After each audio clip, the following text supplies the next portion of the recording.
Assalamualaikum warahmatullahi wabarakatuh.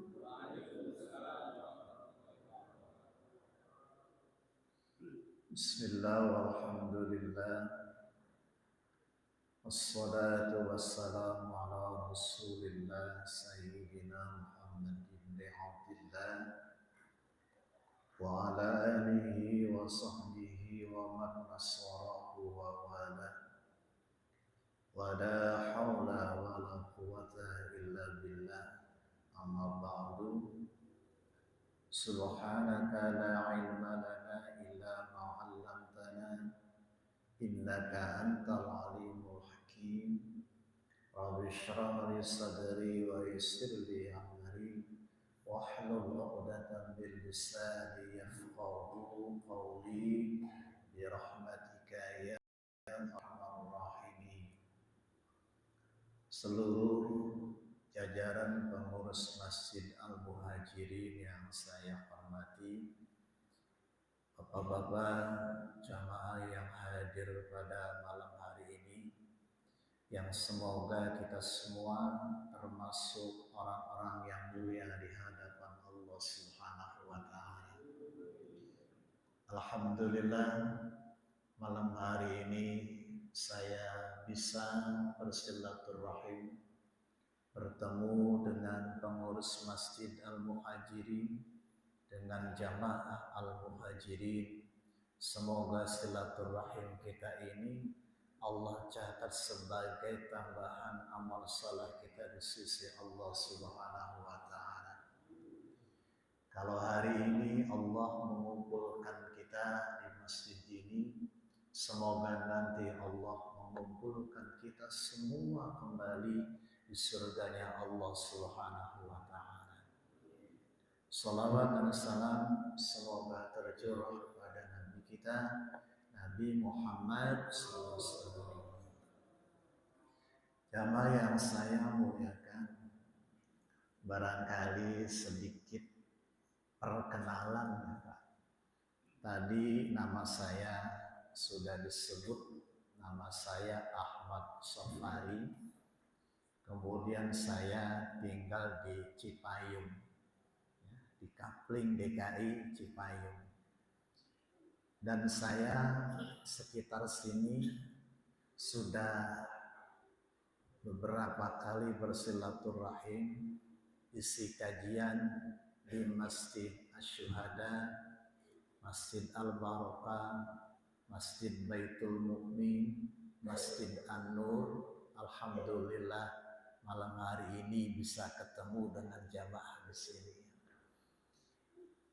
Malam hari ini saya dan kita semua akan mendalami satu istilah yang ini sering kita ucapkan dan bagian dari niat seluruh ibadah kita.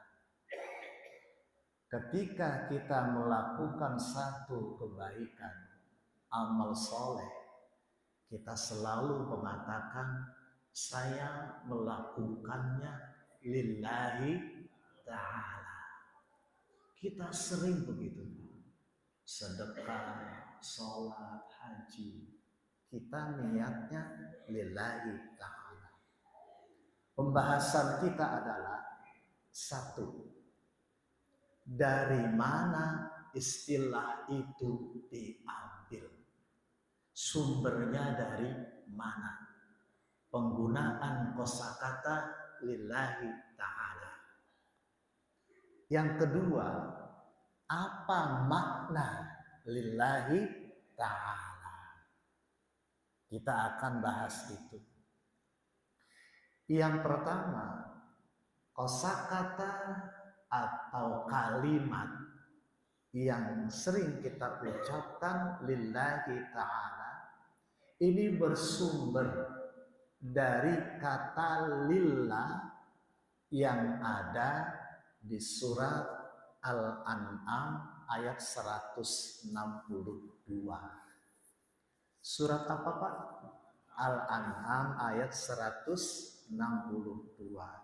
Penggunaan lillahi ta'ala. Kita lihat.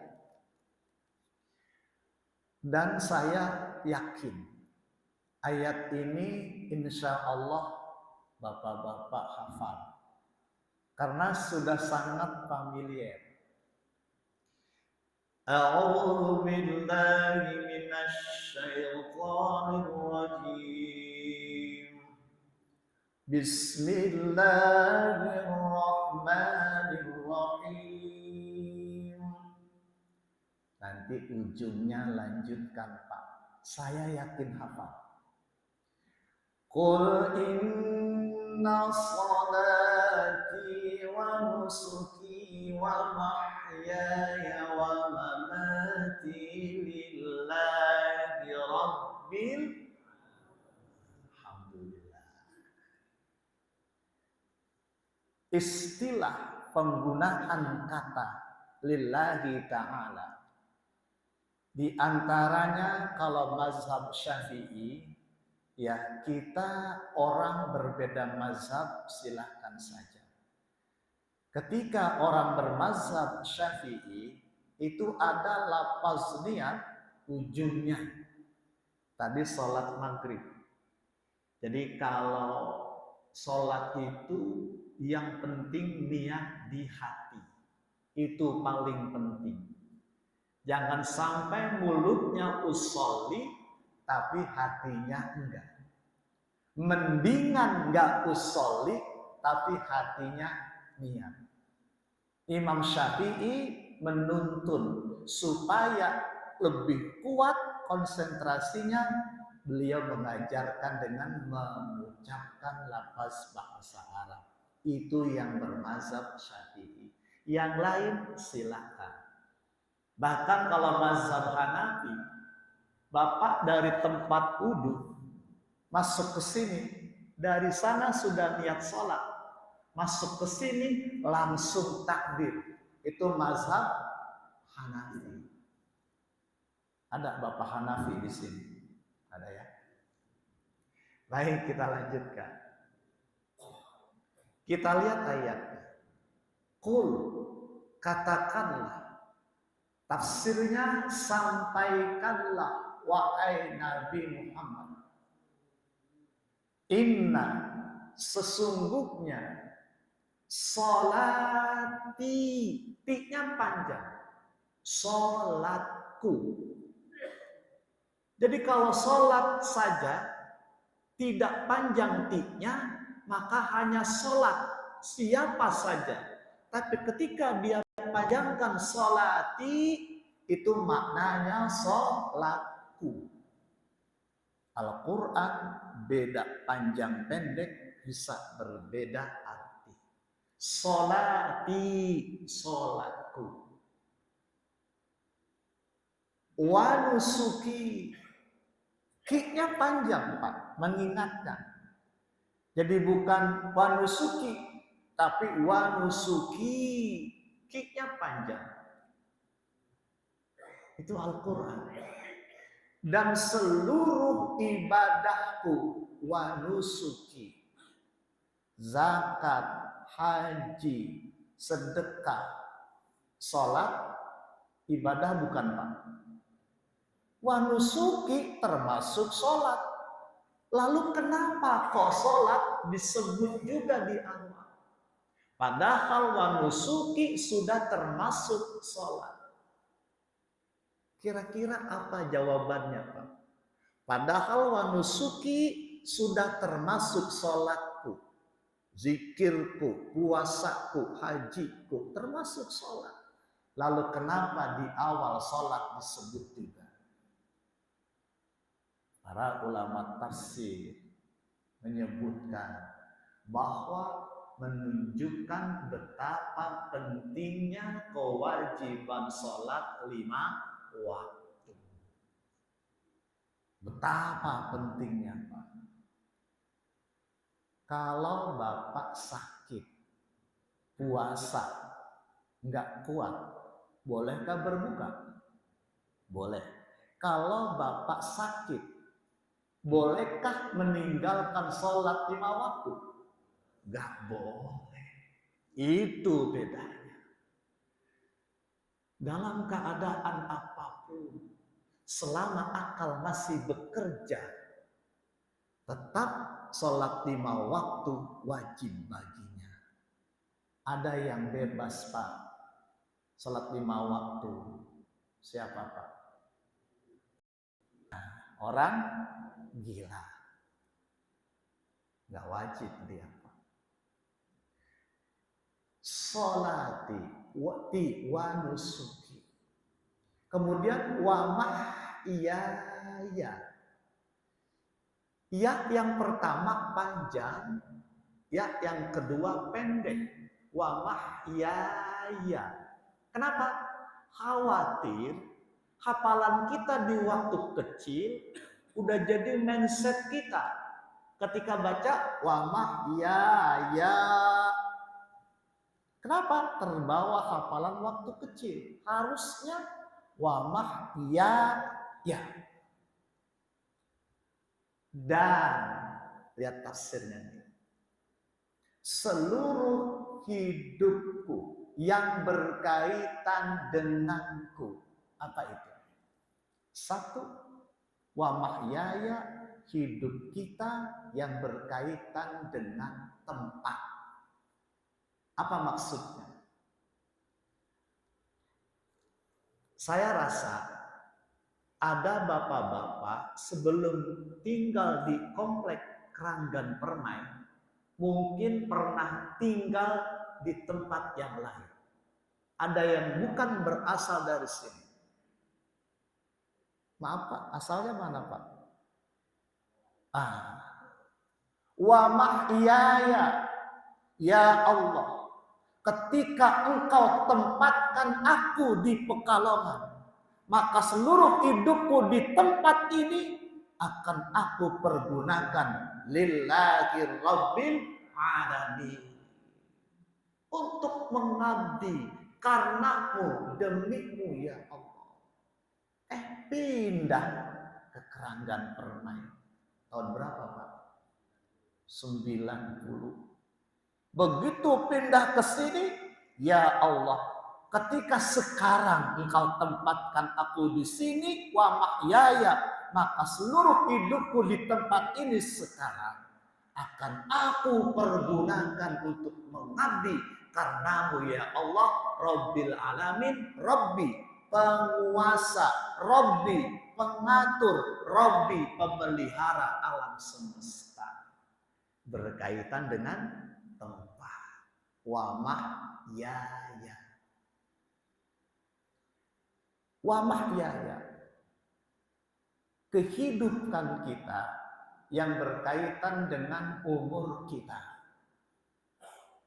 Ya Allah, umurku yang telah aku lalui dan sisa umurku yang akan aku jalani, maka sisa umurku ini nanti seluruhnya akan aku pergunakan untuk mengabdi karenamu ya Allah.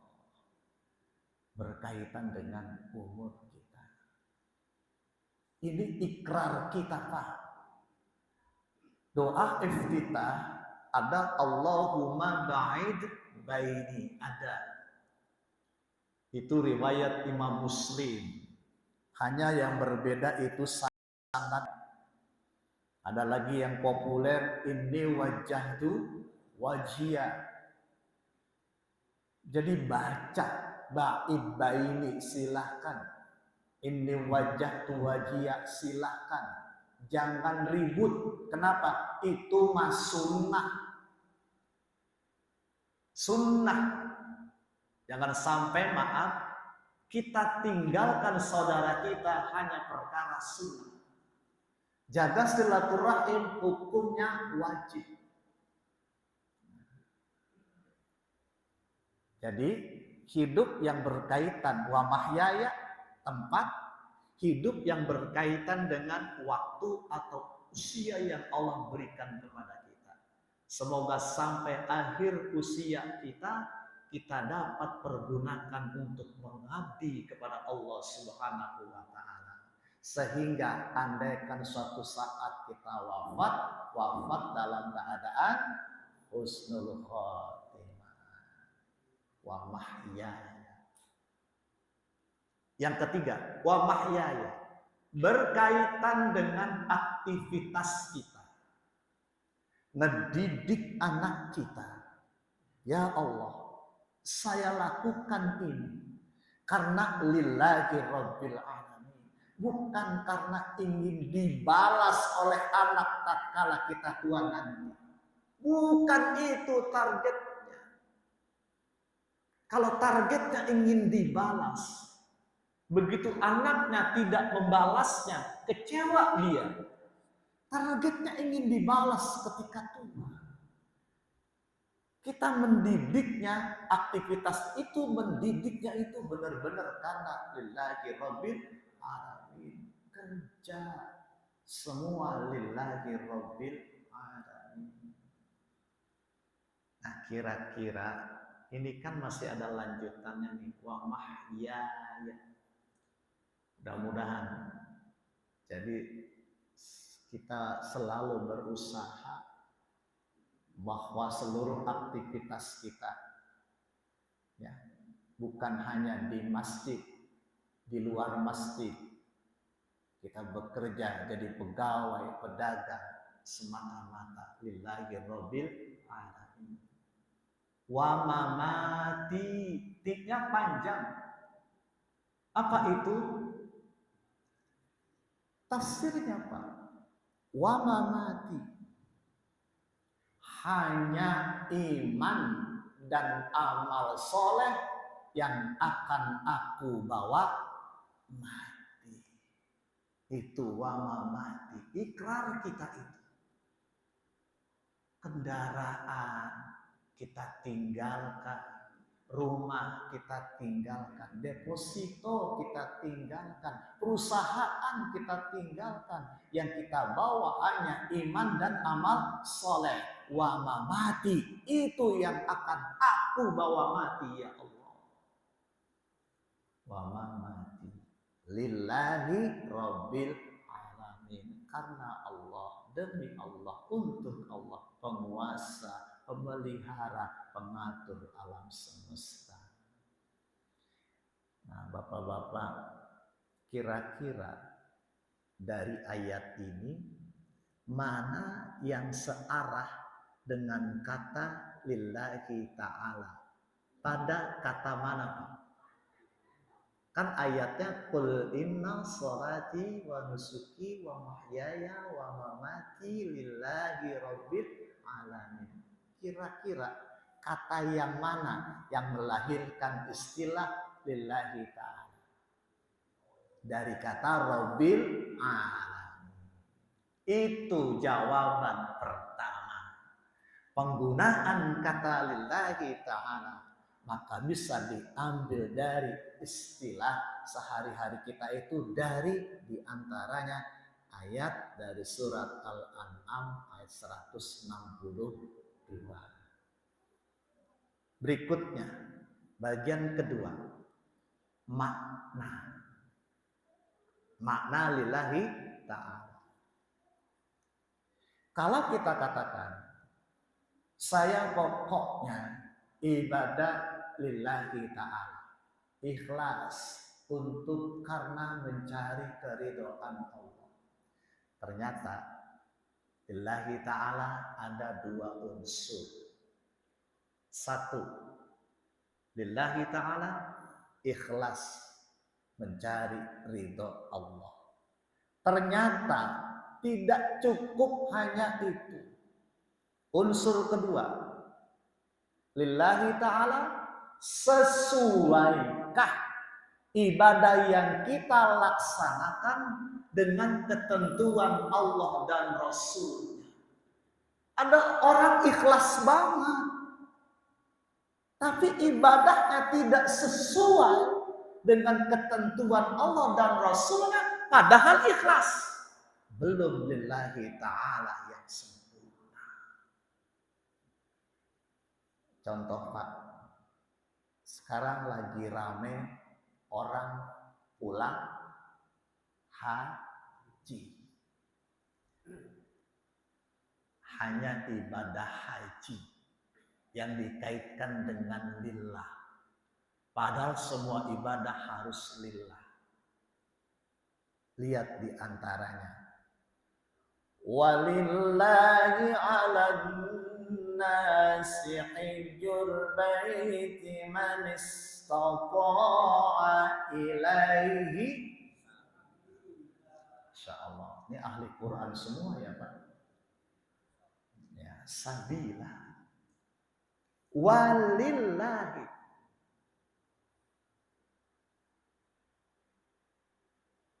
Kata lillahi ta'ala.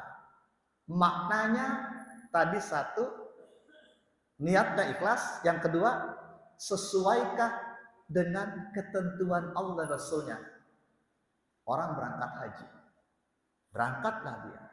Ya Allah, betul niat saya hanya ingin ridho-Mu, tidak ingin dipanggil Pak Haji. Saya ya Allah ikhlas. Berangkatlah dia. Fakta terjadi. Jamaah saya baru pulang haji tanggal 28 malam Sabtu. Cerita dia. Ada jamaah, maaf. Lagi-lagi jamaah haji Indonesia. Memang luar biasa kita, jamaah haji kita.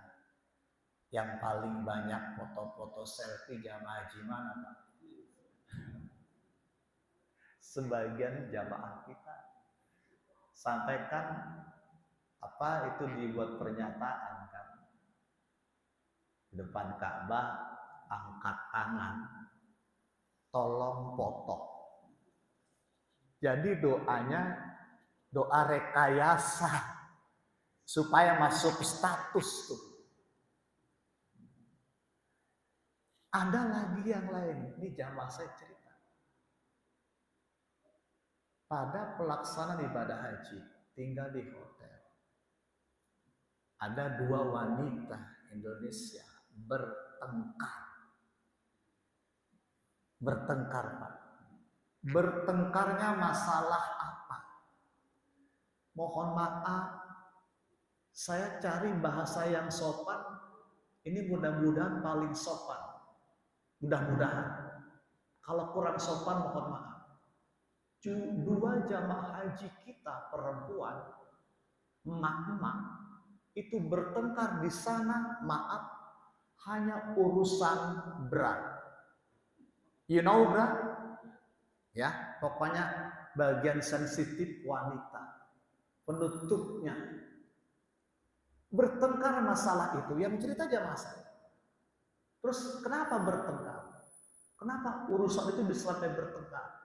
Karena harga beratnya 500.000. Hilang dia. Ada jamaah yang sekamar dengannya. Dituduhlah. Pasti yang ngambil kamu. Apa yang terjadi? Kalau begitu. Kita sumpah dengan Al-Quran. Bayangin Pak. Lagi ibadah haji, urusan maaf yang tadi saja sampai bawa-bawa sumpah Quran. Bolehkah haji berdebat? Lihat ayatnya. Al-hajju ashhurun ma'lumat. Faman farada fihinna al-hajja fala rafasa wala fusuqa wala jidala fil hajj. Bertengkar sekecil apapun ketika ibadah haji itu enggak boleh. Niatnya udah bagus dia, ikhlas lillahi ta'ala. Ternyata ibadah hajinya tidak sesuai dengan ketentuan Allah dan Rasulnya, maka belum lillahi ta'ala yang sempurna. Itu contoh haji. Satu lagi ya Pak contohnya. Masalah temperatur AC. Jamaah haji kita juga. Satu, jangan segitu, saya kedinginan. Jangan 14, kedinginan saya. Saya 26 saja. Yang satu bilang, kalau 26 saya panas. Fakta, ini yang cerita ini Pak. Urusan temperatur AC bertengkar itu jamaah kita. Niatnya udah ikhlas. Tapi pekerjaannya dia jidal.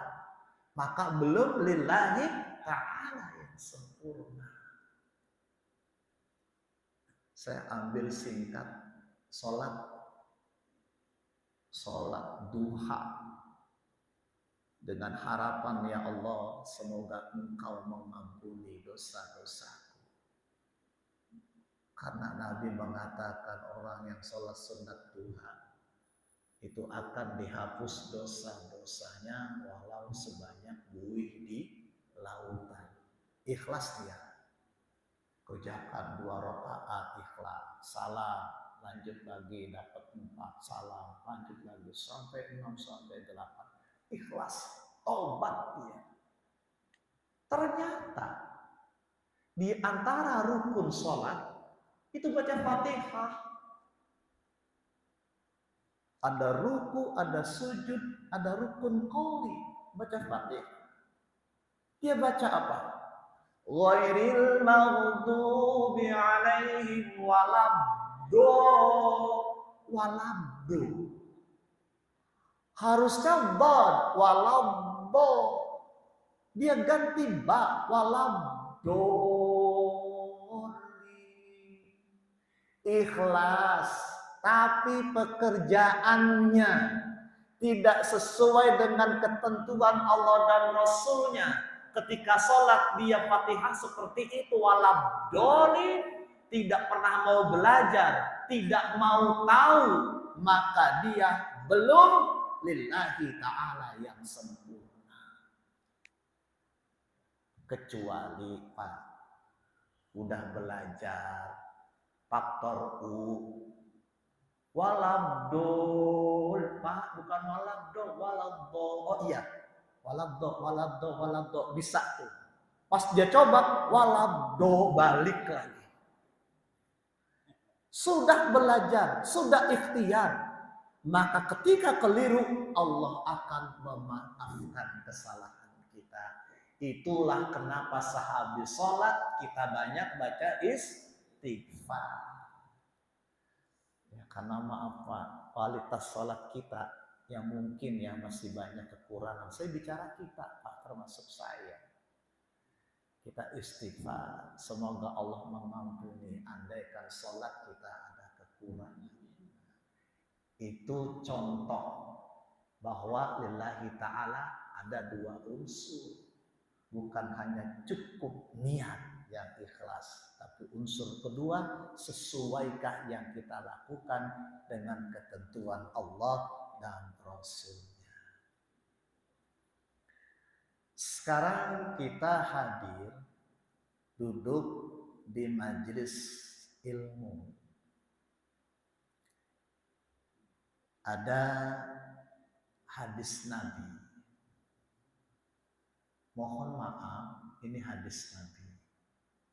Semoga enggak tersinggung. Berangkat dari rumah. Hari ini malam Senin.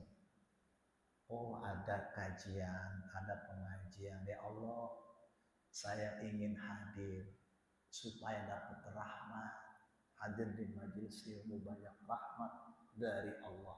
Ikhlas, berangkat. Duduklah dia di majelis ilmu. Maaf, pas duduk, apa kata Nabi? Man nama indal majlisi faqad khaba mir rahmatillah. Barang siapa, maaf, yang tertidur ketika majelis ilmu sedang berlangsung, faqad khaba mir rahmatillah, maka dia rugi dari rahmat Allah. Banyak Pak rahmat Allah duduk di majelis ilmu. salah satu hadis Nabi, Yabna Mas'udin, wahai Ibnu Mas'ud, julusaka sa'atan, duduk kamu sebentar, siang atau malam, di majlisil ilmi, di majlis ilmu, la tamassu qalam, kamu enggak pegang pulpen, kamu cuma duduk di majlis ilmu, enggak pegang pulpen, kata Nabi. Wala taktubu harfan, kamu juga enggak menulis satu huruf pun. Khairul laka, itu lebih baik bagimu, min itqi alfi raqabah, lebih baik bagimu daripada memerdekakan 1000 budak. Masih bingung? Coba kita kurs. Abu Bakar membebaskan 1 Bilal. Saat itu dirupiahkan sekarang 1 Bilal 158 juta. 1 Bilal kali 1000 Bilal. Silahkan kalikan. Berapa, Pak? 158 miliar.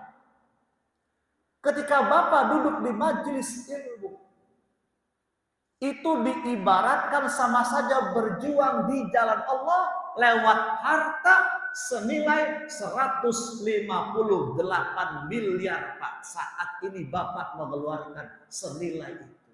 Sampai mati, maaf, sepertinya kita enggak akan pernah mengeluarkan sedekah berupa uang sebesar itu. Masya Allah. Nah, cuma Nabi melanjutkan, Pak. Nabi melanjutkan. Karena keutamaannya begitu besar, Nabi tidak ingin umatnya kita tidak meraih rahmat itu. Maka diingatkan dengan redaksi hadis selanjutnya yang maaf, mungkin ini membuat kita tidak nyaman, sebagian orang tidak nyaman. Karena begitu banyak rahmat yang diraih, supaya dapat rahmat itu, apa kata Nabi? Wa kana habibasyayatin. Maaf, yang tidur itu habibasyayatin, kekasihnya. Bapak lanjutkan sendirilah. Kenapa sampai bahasanya begitu Nabi? Begitu sayangnya Nabi sama kita. Supaya dapat rahmat begitu banyak. Umatku, kamu jangan tidur ketika majelis ilmu. Sampai-sampai kalau kamu tidur, saat tidur itu kamu sedang menjadi kekasihnya setan, kata Nabi.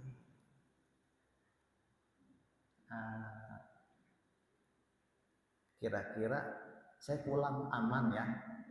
Aman ya, Pak? Pertemuan pertama udah nyindir-nyindir tidur lagi. Ustaz mana itu? Canda ya, Pak. Ini harus saya sampaikan. Kapan sih jadi kekasihnya? Pada saat Bapak tertidur itu jadi kekasihnya. Ketika bangun bukan kekasihnya lagi. Nah, lillahi ta'ala datang tadi niat ikhlas. Tapi begitu duduk, maaf, terus aja. Maka belum lillahi ta'ala yang sempurna. Karena duduk di majelis ilmunya tidak sesuai yang Nabi ajarkan. Kata Nabi, dengarkan. Cuma begini, Pak. Bapak sudah berjuang keras. Duduk misalkan capek. Wah. Bapak lawan. Suka begitu, Pak? Kita termasuk saya. Wah. Yang begitu ketika dia digoda, karena pacar kan dielus-elus, kita kan begitu kita langsung kita lawan. Langsung kita lawan, itu masih lillahi ta'ala. Yang lillahi ta'ala tidak sempurna, sudah begini, terus diikutin, malah maaf nyari senderan. Ulang jangan nih sekarang. Apa ya Pak? Insya Allah ya. Jadi, ntar yang menghubungi saya, dari mana tuh Ustadz kok nyindir? Enggak. Lanjut. Nah berikutnya, yang ini saya ambil dari kitab Bustanul Arifin. Wa ayyanzi'a waswasa syaitan an qalbihim. Saya tanya dulu, pernahkah Bapak duduk di majelis ilmu, matanya ke Ustadz, melotot ke Ustadz, tapi ininya kemana-mana? Pernah nggak begitu? Pernah.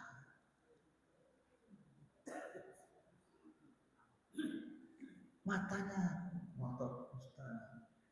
Waduh, jatuh tempo ini, iuran SPP anak ini. Subuh, kajian subuh, matanya ke Ustadz. Ntar jalan santai rutenya kemana ya? Pikirannya kemana-mana. Bisikan itu datang, pikiran itu datang, dia buang, datang, dia buang, datang, dia buang. Masih lillahi ta'ala. Yang lillahi ta'ala tidak sempurna, bisikan itu terus diikuti. Ini diantara contoh-contoh makna lillahi ta'ala, dua unsur. Satu, ikhlas karena Allah. Unsur yang kedua, sesuaikan ibadah kita dengan ketentuan Allah dan Rasulnya. Itu juga sangat penting. Jamaah yang saya muliakan, makna lillahi ta'ala berikutnya. Tadi yang pertama dasarnya dari mana, kedua maknanya.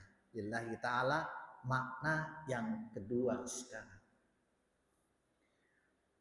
Kita sholat, kita lakukan sholat bukan semata-mata itu baik. Sedekah itu baik. Silaturahim itu baik.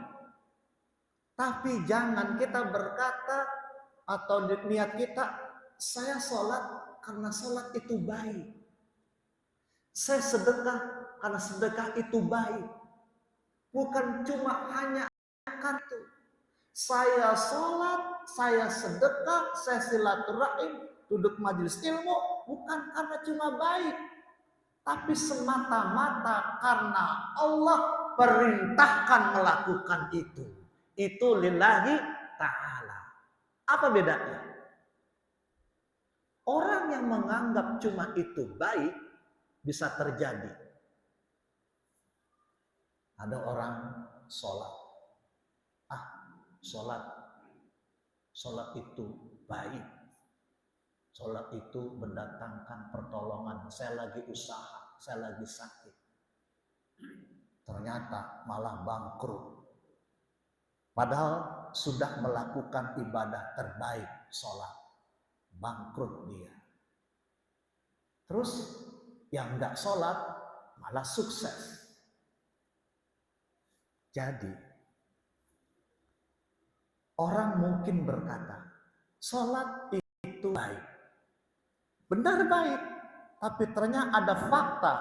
Orang yang rajin sholat, hidupnya tidak baik-baik saja. Itu kan ada surat itu. Kita hafal gitu. Man kana yuridul ajilata ajjalna lahu fiha ma nasha' liman nurid thumma Tsumma ja'alna lahu jahannama yaslaha madhmuman madhura.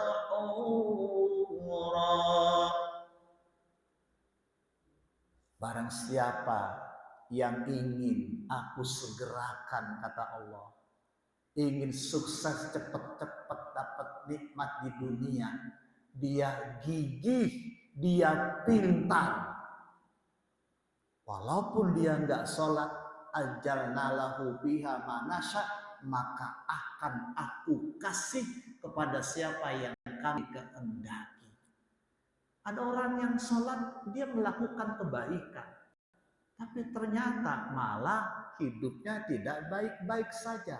Ada orang nggak sholat, dia gigih, dia pintar, ingin dapat nikmat, Allah kasih di dunia. Ayatnya jangan dipotong. Tsumma ja'alna lahu jahannama yaslaha madhmuman madhura. Kemudian akan kami jadikan untuknya nanti di hari kiamat. Maknanya akan kami berikan nanti di hari kiamat masuk ke neraka jahanam dalam keadaan terusir dan terhina.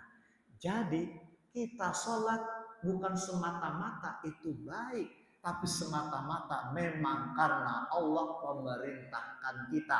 Apapun yang terjadi, ketika kita yakin itu, sholat kita mau kaya kek, mau enggak kek bahasanya, kita mau sembuh atau tidak sembuh, yang saya lakukan semata-mata karena menjalankan perintah Allah. Itu makna lillahi ta'ala.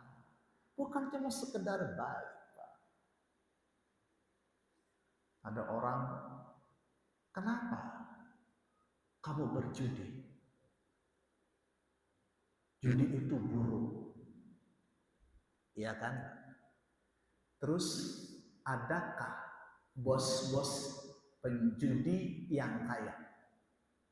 Bosnya Pak, mana kota judi di Amerika? Las Vegas, ya kan? Kaya nggak bosnya? Kaya. Judi jelas sangat jelek. Kenapa kamu nggak judi? Itu buruk. Apalagi sekarang judi online. 80.000 anak-anak usia di bawah 10 tahun Indonesia, data Kemenkumham resmi, itu korban judol. Nggak ngerti dia, pencet-pencet aja. Kenapa? Buruk, tapi ternyata bosnya kaya raya. Apa maknanya? Kita nggak judi bukan semata-mata itu buruk, tapi memang semata-mata Allah melarang kita melakukan itu. Nah, itu makna lillahi ta'ala, melakukan kebaikan bukan semata-mata karena itu baik, tapi kita melakukannya karena memang Allah memerintahkan kita. Begitu juga ketika kita meninggalkan larangan Allah, bukan semata-mata karena itu buruk, tapi semata-mata karena memang Allah melarangnya. Ada satu dialog, karena ini di TV, dan ada membicarakan orang yang diperbolehkan. Yang mana itu? Yang orangnya sendiri sudah mempertontonkannya. Ada dialog, sebuah TV swasta. Seorang seniman dengan seorang ustadz. Seniman tadi berkata, "Ustadz, tolong paksa saya untuk sholat. Semua sudah saya lakukan. Puasa sudah. Sedekah sudah, cuma tinggal sholat yang belum saya lakukan. Ustadz, tolong paksa saya untuk sholat." Bapak udah tahu lah orangnya lah, tuh ya. Tolong paksa saya untuk sholat. Apa jawaban Ustadz tadi? Kalau Bapak sedekah, bolehkah sambil berbicara Bapak masukin ke kotak amal, mulut Bapak berkata, "Hai, apa kabar?" Boleh Pak? Sedekah sambil bicara. Masuk ke situ misalkan 50 juta misalkan. Sambil bicara, "Apa kabar?" Boleh nggak sedekah begitu? Masih boleh. Puasa, boleh tidur? Boleh. Malah tidur mulu jangan-jangan. Tapi sholat beda. Sholat nggak bisa kayak tadi. Nggak bisa sambil bicara kayak sedekah. Nggak bisa kayak puasa sambil diselingi tidur. Kenapa? Sholat itu puncak pengakuan kita bahwa ada yang maha berkuasa yang mengatur seluruh hidup kita, pengakuan penghambaan kita kepada Allah. Itu buktinya, itu tertinggi ada di situ. Makanya orang yang nggak sholat sebetulnya orang yang sombong.